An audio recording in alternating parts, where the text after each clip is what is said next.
Hey everyone, Linguini here, and wow, that event lasted a lot longer than I thought it would for an Easter event. But we're not here to talk about how long it lasted, we're here to talk about the event itself. And considering that this is the first somewhat major event Loomian Legacy has hosted while I've actually been making content for the game, I'm excited to share my thoughts on it, what they did right, and what I maybe would have changed or tweaked about it. But to talk about any of that, we'll need to talk about how the event worked in the first place. So let's go ahead and get started. At the beginning of an hour, a single random location would be chosen to have eggs rain from the sky, and these locations were Chesma Town, Route 3, Sylvan City, Route 4, Haywa Village, Route 6, Sephirite Junkyard, Route 8, and Atlantean City's Living District. When this happens, eggs will appear on the ground in the chosen location. When one touches an egg, there will be a 5 in 6 chance, previously a 9 in 10 chance, they would receive a single Easter egg, which once you collected enough of these, could be used to purchase items from the Easter exchange. You could purchase items like this costing from 10 eggs to 30 depending on the type of disc you wanted to buy, training gummies for 3 eggs each, a boost token once every day for 20 eggs, and the Kyeggo saddle as a one-time purchase for 300 eggs. But speaking of Kyeggo, let's move on to the new Loomian they introduced into the game with this event. When one touches an egg from the egg rain, there was a 1 in 6 chance, previously a 1 in 10 chance, you would get put into an encounter instead of receiving an Easter egg, and encounter the new Loomian Kyeggo, a pure Dark-type Loomian. While only having a single Loomian to encounter and hunt for the entire event sounds bad, the devs fixed this by giving Kyeggo a whopping 8 different variants to find, with each of them having different rarities. The most common is the normal Kyeggo, which is expected with a 37% chance to find one upon encountering a Kyeggo. Then there's the frilly, zigzag, and striped Kyeggo, with these three having an 18.7% chance to find each of them upon encountering a Kyeggo. Then the second rarest variant of Kyeggo is the star variant, only having a 6% chance of finding one when encountering a Kyeggo. This leaves us with the final 3 variants, which are all grouped together as they are all equally rare, the coveted Fabergé Kyeggo. These come in red, blue, and green, with each separate color only having a really low 0.33% chance to find. Though if you don't care about the color, you would have a 1% chance to find any type of Fabergé Kyeggo. With hunting Kyeggo being a pitiless hunt, finding a Gamma Fabergé Kyeggo is a serious achievement, which is made even better by the Gamma forms of the Fabergé Kyegos being unironically some of the best looking Loomians in the entire game. Now with the actual mechanics and rewards of the event laid out, was it enough to make a genuinely fun and engaging event? Well, the short answer to my previous question is, to me, resounding yes. After they boosted the odds of finding Kyeggo, that is. After I completed the mastery for Kyeggo and started hunting, I almost immediately felt how low the 1 in 10 chance for an encounter really was for what is the only Loomian you can hunt for in the entire event, which, despite me getting pretty lucky, still didn't feel good at all. However, pretty much everyone else that played the event also agreed, including the devs. So not even a week later, they went ahead and boosted the odds of an encounter. And even the rate at which eggs would actually drop, which that part I guess I didn't really notice, but they did mention that.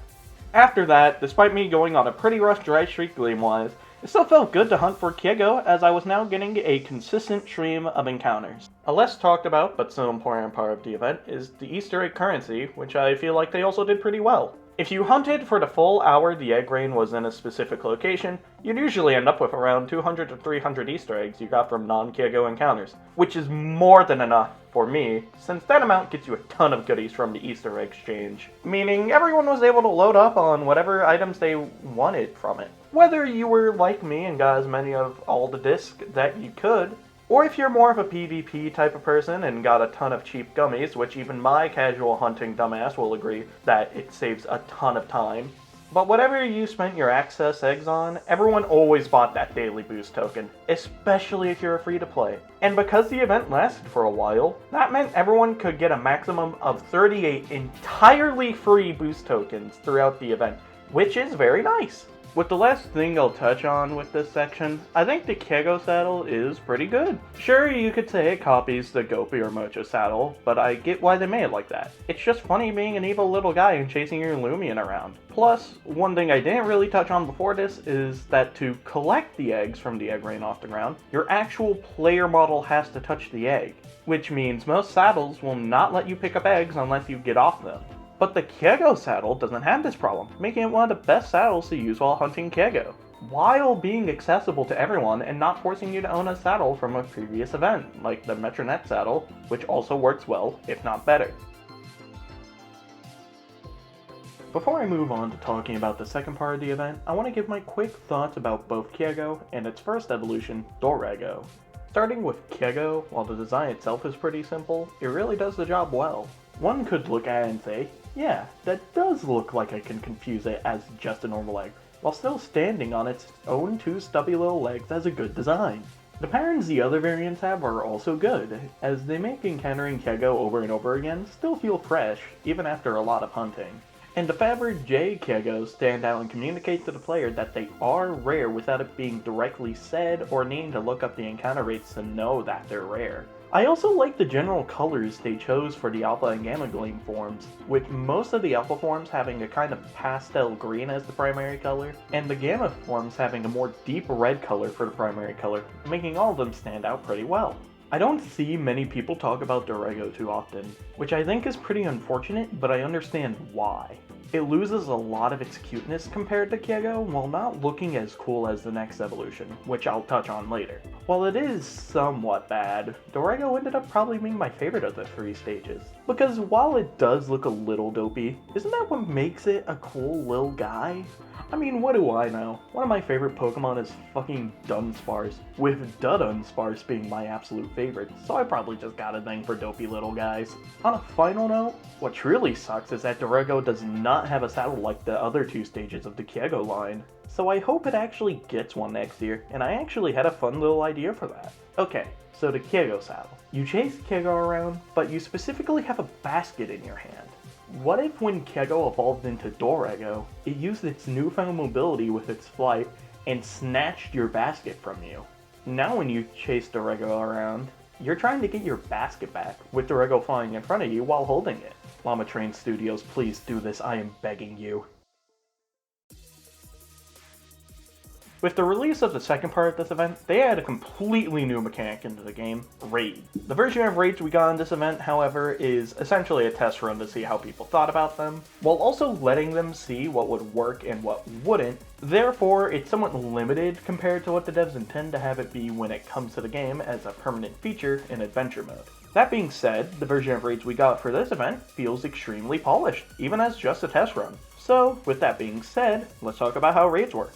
Before the raid overview even starts, there's something I should mention, that being that raids are limited to 2-player lobbies only, which Llama Train Studios has outright said will change in the future, with raids allowing up to 4 players when the feature is fully developed, but as of the event, only 2-player lobbies are allowed to actually participate in raids.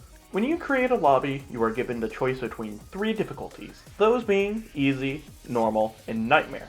The main differences between these difficulties is the level the boss is, and how many health bars they have, with Easy difficulty having the boss at level 35 with 3 health bars, Normal difficulty having the boss at level 50 with 4 health bars, and Nightmare having the boss not only be at level 55 with 5 health bars, but also be corrupted, making it even stronger. Getting into the raid itself, every time the boss loses a health bar, the boss randomly chooses one of 7 effects to happen.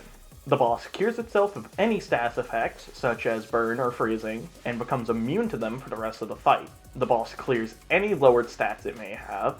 The boss clears the player's stat changes. The boss sharply boosts both its melee and ranged defenses. The boss sharply boosts both its melee and ranged attacks. The boss heals the equivalent of half of a health bar. And the boss gains the effect of the ability Tank, reducing the damage from the next hit it takes by 50%. The boss ramps up throughout the fight each time you take out a health bar. For example, while the boss only chooses one of the 7 random effects the first time you take down a full bar of health, the next bar of health you take down, the boss will choose 2 of the 7 random effects, choosing an increased amount of effects for each bar of health you take down. This means in the Easy difficulty, the boss will only get 3 of these random effects per fight. But in Nightmare difficulty, it will choose 10 of these effects per fight, which makes taking down the later bars of health significantly harder than the first few. You might have noticed how I've only called the raid boss the boss throughout that explanation, but that was because I was explaining the mechanics that aren't, or at least shouldn't be, unique to the only raid boss we've had thus far. So let's talk about the Loomian who was the raid boss, Dreggodyne. Dreggodyne debuted in the raid update, with the item needed to evolve Doreggo into Dreggodyne being locked behind the raids. So everyone's first experience with Dreggodyne was the raid, and without much else to say, it was one hell of a first impression. With its signature move, Egg Storm, not only hitting both of the player Loomians at the same time, but having a chance to daze them as well, and the Nightmare difficulty not only giving Dreggodyne the Anomaly ability, but Draco Beam to abuse Anomaly and get +2 ranged attack each hit on a base 130 power move. Dreggodyne was no joke. The combination of these powerful assets made it quite hard to build a consistent strategy for the raid. Though strategies such as Valkyrie combined with Luxor or Eclipse to disable Egg Storm, covering Valkyrie's only weakness against Dreggodyne, letting it stay in to deal massive damage for longer. And Power Focus Luster Loot Wobelisk, letting Wobelisk damage Dreggodyne and heal any damage from Dreggodyne consistently, while also taking minimal damage thanks to its Ignorant ability, letting it ignore both Dreggodyne's attack and defense boost. After you've defeated Dreggodyne in a ruthless and bloody battle, you'll be given a random assortment of rewards depending on the difficulty of the raid you won, most of which were event-themed.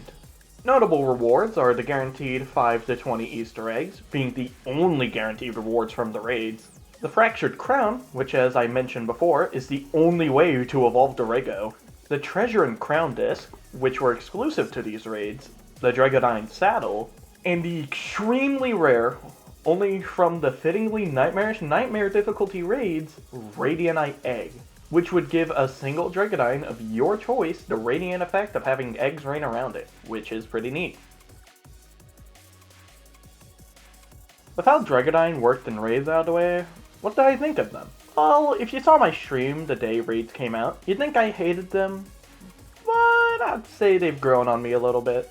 I think Dreggodyne was a pretty overpowered Loomian to have be the first raid boss, as it has a pretty powerful kit to work with compared to other Loomians with its access to a daze-inducing move that hits both player Loomians, meaning it's very likely you'll get dazed multiple times throughout the fight, making the fight feel really luck dependent, even with some of the strategies I mentioned before. Not to mention Nightmare difficulty Dreggodyne gets the pretty uncommon ability Anomaly, along with the almost perfect move to abuse it with, Draco Beam. The only real issue being it doesn't get stabbed from it since it isn't an ancient type, though at that point it would feel like overkill. This made Nightmare basically impossible to beat without a teammate and a strategy built to hard counter Dreggodyne.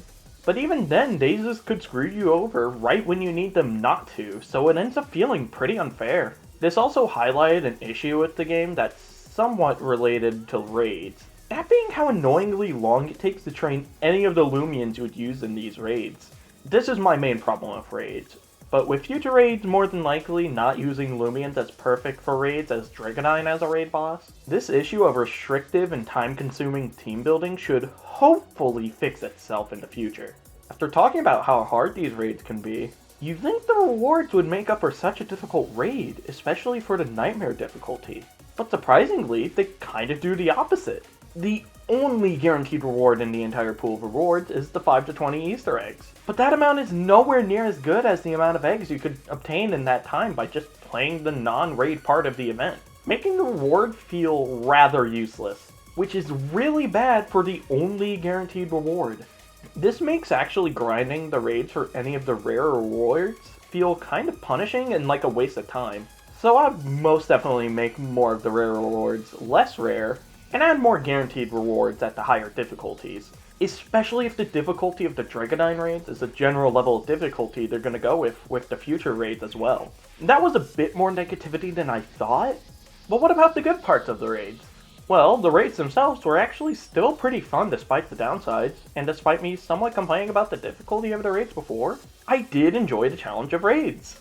I ended up doing a lot of attempts at Nightmare difficulty raids with a friend, and when we finally ended up winning, it really did feel like we earned the win, and it felt really good, even though I got immediately screwed over by the rewards from the raid. I also have to give Llama Train Studios credit where credit is due. The raids were surprisingly bug-free for being such a new feature. Sure, there were a few bugs that slipped through, like how leaving the game just softlocked the other player in the raid. And Final Ruse somehow being a move that worked on the raid boss for like the first 15 minutes of the update before immediately getting patched. Like seriously, how'd that get through playtesting? That's guaranteed to be one of the first things most people think of to speed kill Dreggodyne. Being real, raids got translated into Loomian Legacy very well, as I honestly didn't think they would work that well, but color me surprised. Despite my complaints, I still think raids ended up working pretty well, with most of my complaints being pretty easily fixable. Wrapping up this section, I should talk about some of the new items they added through raids, because there's a few good ones. Starting off with the two new discs, the treasure disc and the crown disc.